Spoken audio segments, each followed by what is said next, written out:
You've joined the Appraisal Buzzcast on arm's length transactions. I'm Karen Connolly. I'm VP of Operations for Altera Group. I've had over, I don't even want to say, but more than 20 years in the industry. I'm not an expert, but fear not. That's why we have our experts on with us today. We know your time is valuable. We appreciate you spending some time with us on this.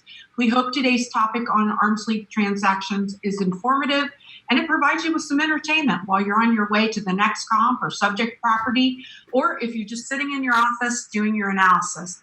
Our podcasts generally feature two subject matter experts today. Those experts are Josh Walitt, who is the principal consultant for Walitt Solutions, and Tony Pistilli, who is the chief appraiser for ComputerShare.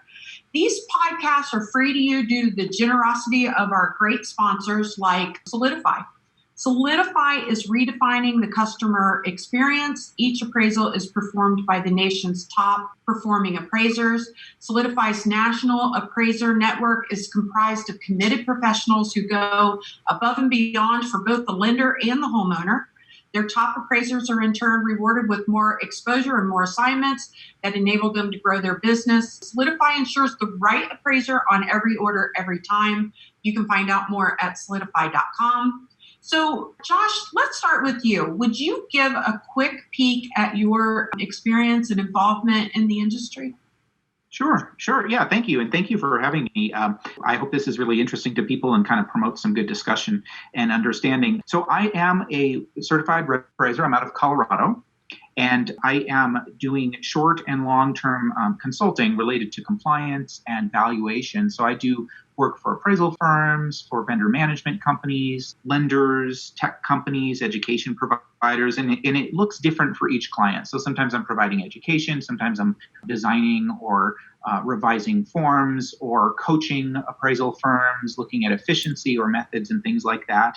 I'm also a USPAP instructor, and I'm also an approved instructor with the Appraisal Institute. I do speaking locally as well as nationally, and I also really promote good methods, strong research related to some traditional methods as well as regression modeling. And I have my market machine that I've designed over the years and refined so we can see how the human can be matched up with technology to really have strong methods and really credible results. And so that kind of gives you a little bit of a snapshot of kind of who I am and what I'm doing. Awesome. And then, Tony, can you do the same? Sure, Karen. I really wish you would have asked me first. That's a hard thought to follow, Josh, with all of what he's got on and going and what he's done in the past. I, like you, Karen, have been in the business quite a while and have had the opportunity to be working at some nice companies and doing some things on my own. I started my career at the Department of Housing and Urban Development years ago and have worked at U.S. Bank, at Nation Star Mortgage, and now at ComputerShare for the past 2 years. I'm general manager and chief appraiser. I manage all of the operations of the AMC and responsible for compliance and licensing, valuation strategy, product development for the company. And it's an honor to be asked to be a part of the podcast. And I look forward to the conversation. Well, listen, full disclosure, I know both these guys. So, Tony, I've known you since you were back with U.S. Bank. We did some events together. And then, Josh, I see you pretty regularly at other events throughout the country through the year, through the Collateral Risk Network and Valuation Expo and that kind of stuff. So I know you guys are both USPAP instructors, right? Right. Yes. So I guess maybe, Tony, why don't you answer the first question, which is, what is an example of an arm's length transaction? Well, an arm's length transaction is probably, I don't know exactly the percentage, but it's the vast majority, if not, like 98, 99% of the transactions. It's what we see almost every day when a buyer and a seller are independent from each other and they agree to terms on a property to purchase. They're well informed in the market and they act similarly to a lot of other parties in the real estate environment today. So if you were selling a house and I wanted to buy your house, is that an arm's length transaction? I think so, Karen. I think we can know each other as long as the terms and the agreement represents there's independence, there isn't any favor or bias, there isn't any special terms, anything atypical in the agreement. there wouldn't be any pressure from one side or the other to cut a specific, a better deal just because the two parties know each other. Exactly. No special terms, lowered sales price, any special financing or seller concessions, nothing that would favor either party more than a typical everyday transaction that would be with any other buyer and seller. Okay, personally, I am disappointed that I'm not getting the friend of Tony discount, but let's say, all right, Josh, let me pose this question to you. What is a non-arm's length transaction? It would sort of be all of the leftovers, right? All the others that, Tony didn't describe. I mean, really, I like to go to the Appraisal Institute definitions. So when we take a look at their body of knowledge, you're unrelated and you're acting in your own best interest. And as long as that is the case, in general, that's really kind of what we would call an arm's length transaction. And so when you're looking at non-arm's length transaction, it's okay, that's not the situation. So maybe the people are related. So you have a set of parents selling to a child or selling to a child and their son or daughter-in-law or something. Okay, these people are clearly related, right? So there is that sort of affiliation or relationship or related nature between them. And then the other piece would be, are they acting in their own best interest? So if one of the parties isn't, then you would also have a non-arm's length transaction. So, maybe someone's just, cutting a really, I don't want to say being taken advantage of, but if there's a situation where their interest isn't being protected and there's some sort of control from one party over another party, then it would be hard to argue that that would be an arm's length transaction. So you need unrelated and you're acting in your own interest. And if both parties, don't meet both of those tests, I would say you have a non-arm's length transaction. Well, let me give you some examples and you tell me if it's arm's length or not. I've got a house down the street, it's vacant. The people who owned it passed away in December and the daughter just wants to get rid of the house. So she went to the realtor. She said, hey, let's put it on the market. I'd like to sell it. Don't go crazy with the sales price. Get it on there, get it listed, get it sold. Is that an arm's length transaction? I would say from your description, I would say it is when we're looking at this one definition that I covered where the parties are unrelated and each is acting in their own best interest. Now, it doesn't mean that the seller is going to get the maximum amount possible and the buyer, so we're not necessarily looking at value. We're looking at their interests, right? So this person wants to sell it. They don't want to own this house. They've inherited it. Something like that. That's their best interest. Their best interest is to say, you know what, realtor, I want it priced to sell. So it may sell for less than market value, but we are still likely talking about an arm's length transaction because you two are not related. You might have seen each other in passing. You might even, know each other better over years, but you're each acting in your own best interest. And this is one of those things where sometimes people talk about market value being sort of a piece that arm's length transaction is contingent on, right? They link them and say, well, if it's not market value, then it can't be an arm's length transaction. And that's really not the case. Arm's length transaction is just talking about the party and how they're acting and their motivation. And then the market value is a different piece. They might be interrelated, but it's a different piece and you're really measuring something different. And it's interesting, and I'll let Tony chime in too, but I think some of the confusion has come just from natural confusion, but also when you take a look at the HUD handbook, it has one definition. When you take a look at Fannie Mae Selling Guide, they don't actually define arm's length transaction, but they define or describe what a non-arm's length transaction is. And they each sort of introduce subtle nuances that make them a little bit different and kind of change your understanding maybe in slight ways. But in your example, I think, and Tony, tell me if you have a different opinion, but I think that is an arm's length transaction, but it's probably selling less than market value. I would agree with Josh. I think that's just, as you said, a very motivated seller that's in her best interest to move to Colorado. I live in Colorado. I know why she's wanting to come here so quick, right? Just like you do, Josh. Yeah, we got the Colorado guys on the phone today, huh? Yeah, I'm on both sides of the mountain.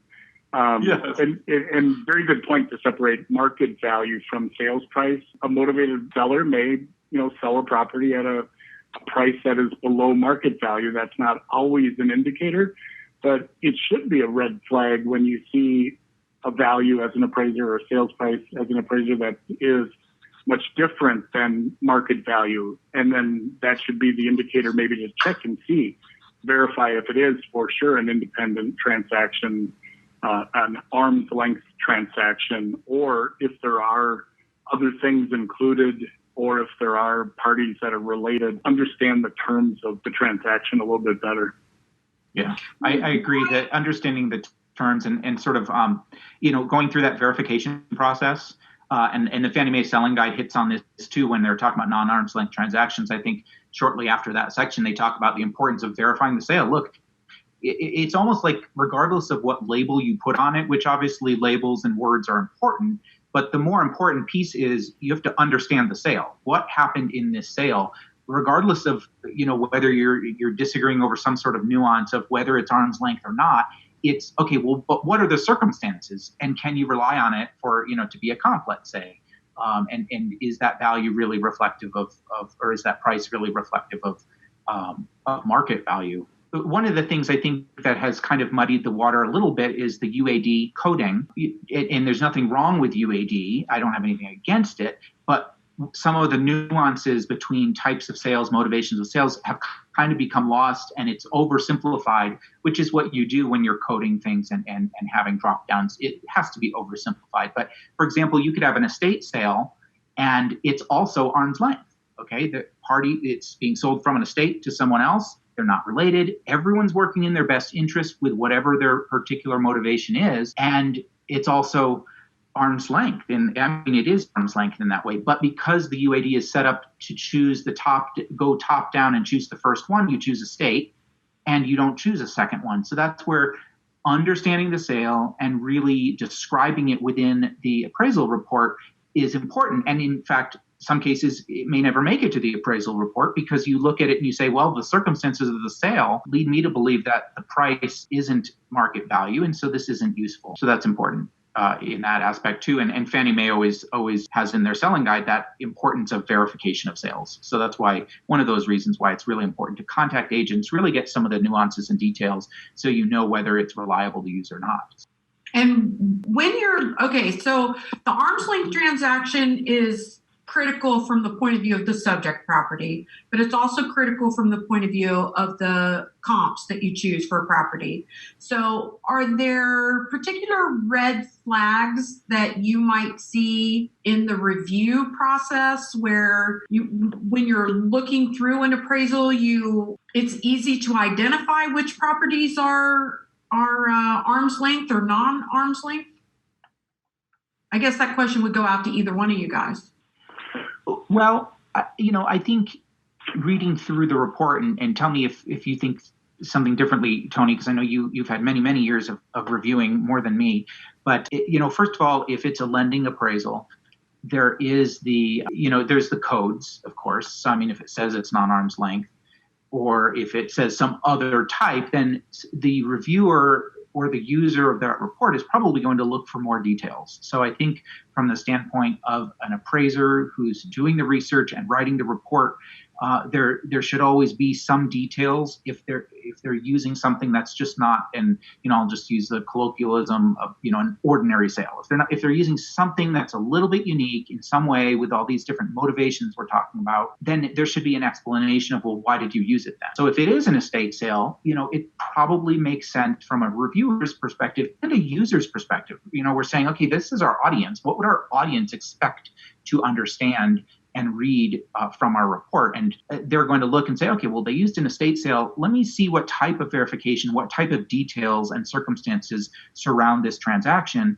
so that I'm really understanding why they relied on it. Same with, a relocation sale and things like that. Does it mean it's coming from the relocation company, or does it, what were the circumstances here and why did they think this was a good comp choice?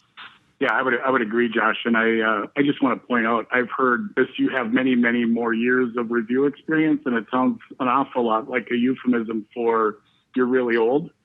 So I'll accept that along, as long as old and wise go together. It's the wisdom I was pointing out. Yeah, of course.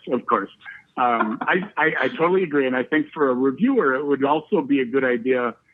A lot of times it's almost more important to look at what the appraiser didn't use in their appraisal for comparables than what they did. And I think you get a lot of insights into what the market is doing if you look at a bigger population of sales in the area. And if it is in a state and it's selling for less and it might be selling to a family member, you get some ideas of why it's selling at the price it is. But maybe, as you said, the appraiser has to know who his audience is and then add comments. Maybe the former owner is motivated, as in our earlier example, and they just want to get rid of it. They don't want to maximize the return on the sale.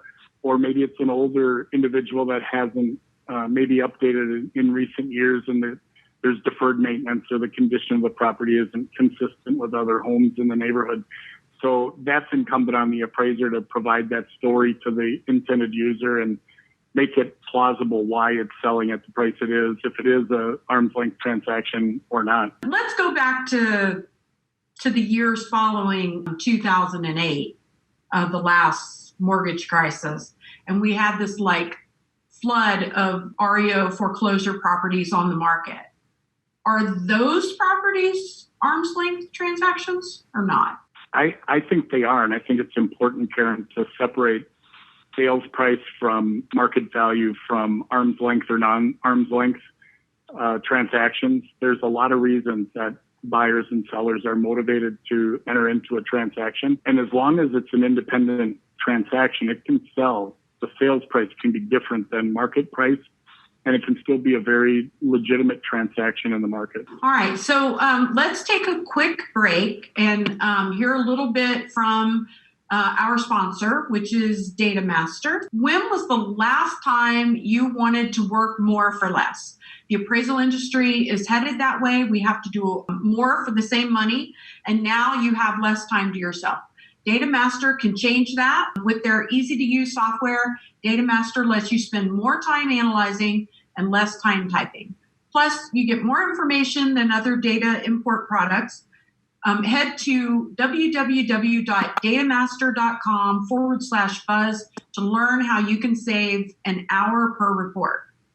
Which, listen, the more time I save, the better. Okay, so let me just get back to you guys on this topic with a couple of other questions. Is there anything about an arm's length transaction that you think we haven't covered that the appraisers listening should know about? Like, for example, you're both USPAP instructors.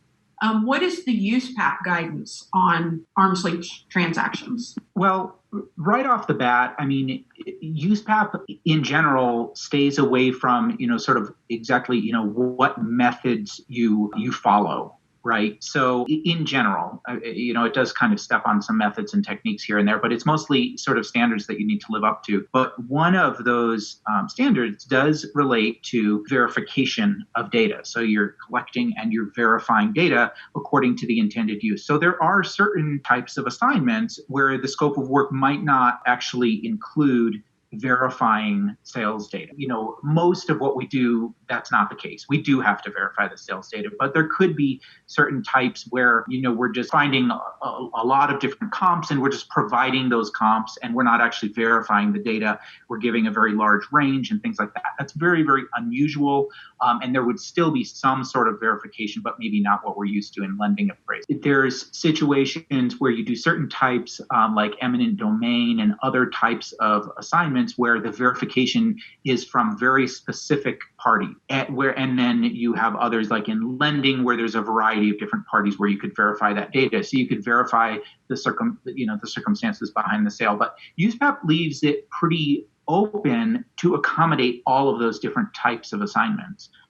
So it doesn't pin you down to something that might not be appropriate for everything. And that's really kind of the beauty of USPAP in certain ways. And then you also have very little guidance in USPAP for the sales comparison approach. So there's one sentence in USPAP itself, in the 75 pages of USPAP, there's one sentence in each of the reporting standards, like in standard 2, on sales comparison approach.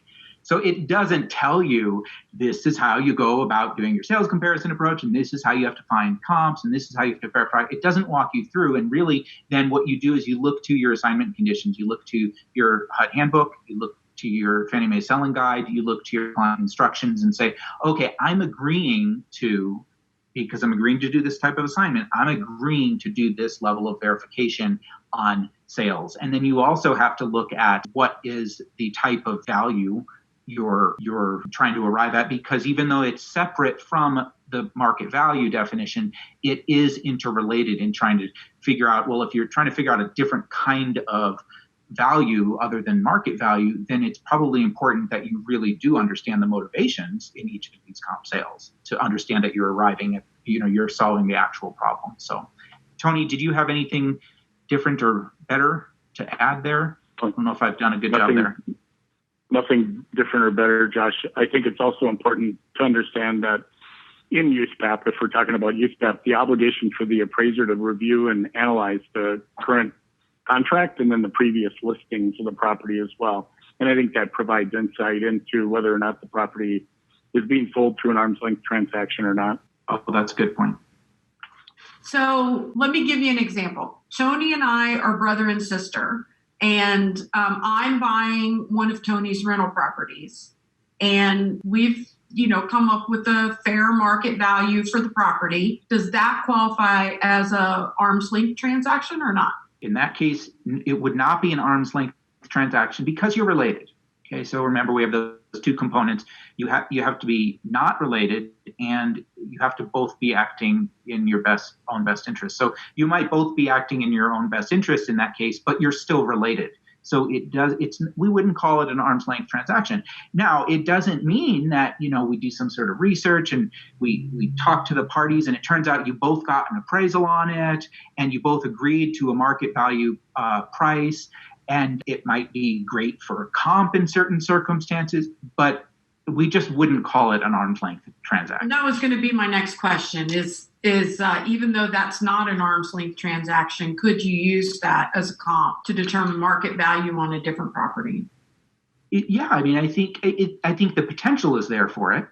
If the appraiser is looking at using it as a comp, if that appraiser then says, okay, let me figure out what went on here. If there was an agent, they call the agent. Maybe if they know the parties, they can call one of the parties.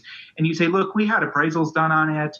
We're both pretty well aware of values. We're both very sophisticated users. And I look at it and say, wow, I'm very certain this transferred from one party to the other at market value. So it could very well be a good comp. It's just, I'm going to disclose, hey, I know that it's a non-arm's length transaction, but here's why I still think it's good at representing market value. So I'm really starting to get the impression that if there were a place where appraisals could all be held and they could collect all that data and they could assign those kind of descriptions to particular sales transactions, how incredibly helpful that would be for appraisers. Yes. Yeah. Oh, yeah. Yeah, it really would be. The verification process alone really adds pretty significant component to that. Yeah, it can be pretty time consuming. Although I do have to say, sometimes with the verification process, and Tony, maybe you have different experience with it. I know there's this sort of preconceived idea from in certain areas or with certain parties, say, agents never return my calls, or I never get anything back from agents to verify it. But I do find that when I reach out, either via email or phone call or text even, and I identify, who I am, what I'm trying to do, how it's going to help move transactions along if I get this information, right? So it's going to help me do the job so that transactions are occurring. And I actually do hear back from a pretty good percentage of agents. So, it's not possible every time to have a perfect verification process, but I do agree if there were some sort of mechanism for sharing this in co-ops and things like that, it would kind of revolutionize, especially in some areas. Yeah, well, just not for non-arm's length transactions, but yeah, there's a variety of areas where that would be a huge time saving. Yes. And everybody else involved. So in in that example, Karen, I found that the local municipalities, the assessor's office, do a really good job of coding non-arm's length transactions when they know about them. And that might be one other source. I agree with Josh. It's not always easy or possible to do a really good verification job, but there are a lot of other sources that appraisers can draw on to get that information. Oh, I didn't realize that. So the county recorder records that information? I only know because I'm the city council back home in Minnesota, and the assessor's office would use a different number in the information that would show up through the county website. It's just one other way that you can actually look and see if it is an arm's length transaction or not. All right, guys. So we're pretty much at the end of the topic here. Is there anything else that we didn't touch on that you think it would be beneficial for the listeners to hear? I think you pretty much covered it with your questions. I thought it was a good set of questions. Yeah, and from my perspective, as a user of appraisals, whenever an appraiser, might think it's a non-arm's length transaction, it's always good to anticipate questions of the intended user and do a little bit more investigation and develop a better response on the appraisal the first time. Because invariably when we call and ask, appraisers are excellent in giving us a verbal explanation. And it's easy to say, well, whatever you just said, if you could put that on the appraisal, and to anticipate that phone call and do it the first time is fantastic. Yeah, talk about time savings for everybody. Well, we want to thank you guys for taking the time out today, Tony and Josh. I know you're super busy. We really appreciate it. It's great to be enlightened on a topic there, which seems so simple when you read the FHA handbook definition for it. But you can log on to any one of the appraiser blogs and the Facebook groups, and this is a very common topic of discussion. So even though it appears to be relatively simple, there are some elements of it that tend to lend to some confusion in the industry. So thanks for taking the time to help us drill down on this topic. And for our listeners, we encourage you to subscribe to the podcast so that you can be informed on the topics that we have coming down the pike.